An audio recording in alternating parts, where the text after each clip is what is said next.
আমি প্রথমেই আপনাদের বলি, আজকে আমি নিজেকে অন্তত একটু হলেও বাংলার মানুষের জন্য, সারা বিশ্বের ট্যুরিস্টদের জন্য,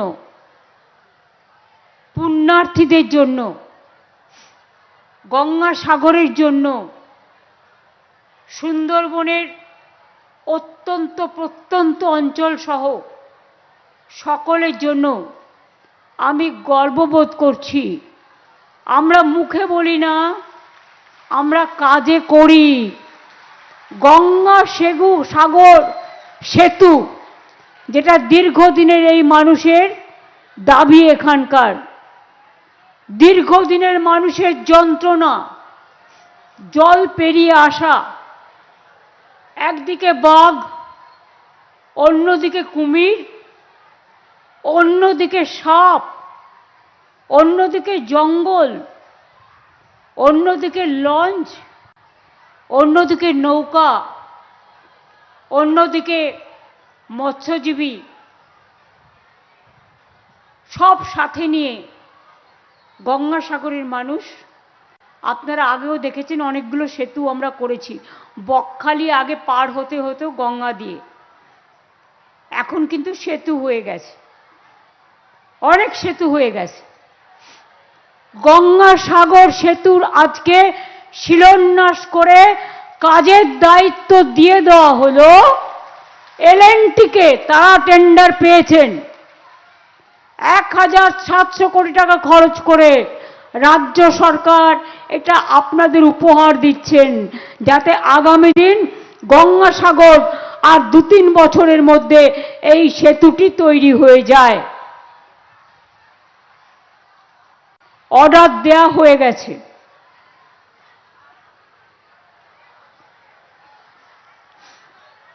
আপনারা জানেন আজকে একটি ঐতিহাসিক দিন। ভিত্তিপ্রস্তর স্থাপন করা হলো গঙ্গাসাগর সেতুর। মুড়িগঙ্গা নদীতে কাকদ্বীপের লট 8 ও কচুবেড়িয়ার মধ্যে এই সেতু হচ্ছে। 5 কিলোমিটার লম্বা 4 লেনের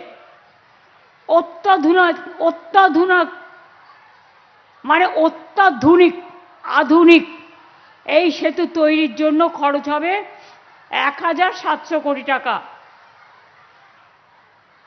আমি মনে করি সবাই আগে বলতাম আমরা সব সাগর বারবার, গঙ্গাসাগর একবার, আর এখন মানুষ বলেন সব সাগর একবার, গঙ্গাসাগর বারবার।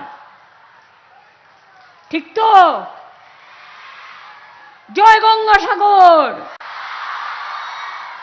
জয় বাংলা।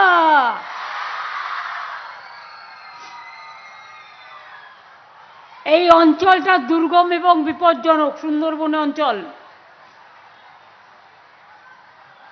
বাংলার মানুষ জানেন বঙ্কিমচন্দ্র চট্টোপাধ্যায় যখন কপালকুণ্ডলা লিখেছিলেন, নবকুমার পথ হারিয়েছিলেন এই সাগর সঙ্গমে এসে। আমরা এগুলো যেন ভুলে না যাই। আজকে মানুষের জীবনে এক অতি আশীর্বাদ স্বরূপ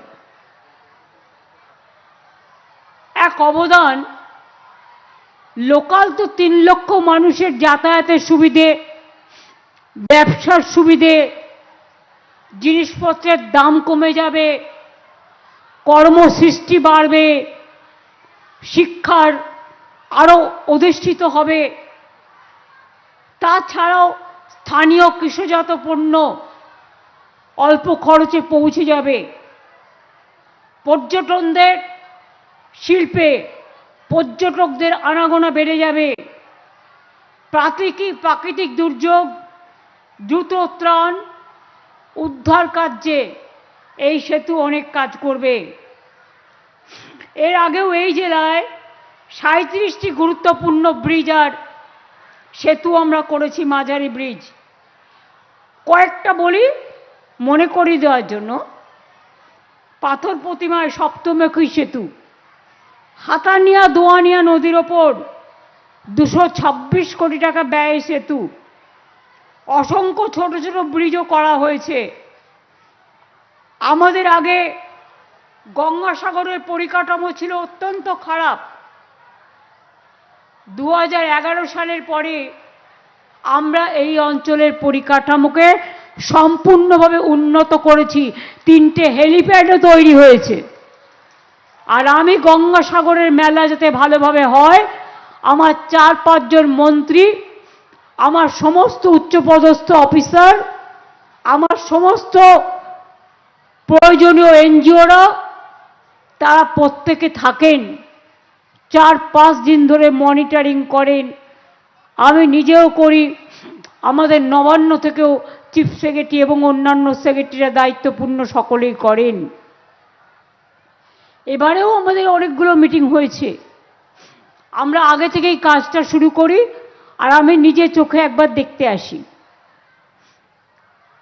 তাছাড়াও আপনারা মনে রাখবেন, এই যারা বলে গেল না কয়েকদিন আগে, এত মিথ্যে কথা বলতে পারে, আমি ক্ষমা করে দিচ্ছি। তার কারণ মিথ্যেবাদীরা চিরকালই মিথ্যেবাদী হয়, জন্মে থেকেই মিথ্যেবাদী। যারা মিথ্যেবাদী লগ্নে জন্মগ্রহণ করে তাদের তো সত্যবাদী বলা যায় না। মিথ্যাচার, দুরাচার, দুষ্টাচার, স্বৈরাচার, ব্যভিচার, অনাচার, অত্যাচার, এটাই ওদের কাজ। এই নিয়ে ওরা ভালো থাকুক। আমরা কারো খারাপ চাই না। এবিপি আনন্দ, এগিয়ে থাকে, এগিয়ে রাখে।